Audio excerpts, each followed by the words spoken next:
বুঝেন না সেটা নিয়ে সংসদে আলোচনা করবেন কিভাবে? আপনারা তো বুঝেনই না।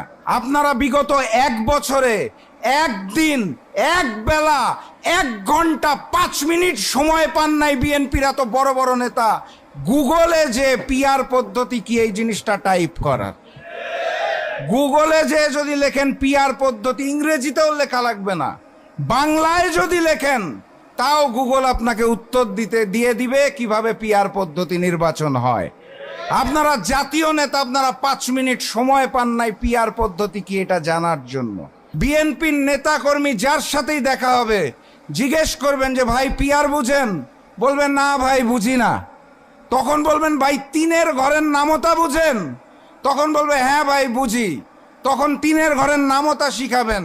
3 একে 3, 3 দুকোনা 6, 3 তিরিকা, তার মানে 1% পেলে 3টা আসন, 2% পেলে 6টা আসন, 3% পেলে 9টা আসন, এভাবে চলতে থাকবে। তাদের বলবেন পিআর বুঝেন না, 3-এর ঘরের নামতা শিখেন। আগামীকাল জাতীয় সনদে স্বাক্ষর নেওয়া হবে, আপনারা সবাই জানেন। কিন্তু এই স্বাক্ষরের পর এই জুলাই সনদ বাস্তবায়ন কিভাবে হবে এটা আমরা কেউ এখনো জানি না।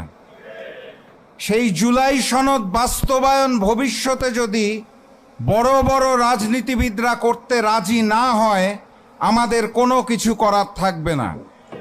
বাস্তবতা হচ্ছে আগামীকাল যেই কার্যক্রম হতে যাচ্ছে সেটা এক ধরনের আনুষ্ঠানিকতা। এই আনুষ্ঠানিকতার কোনো আইনি ভিত্তি নাই।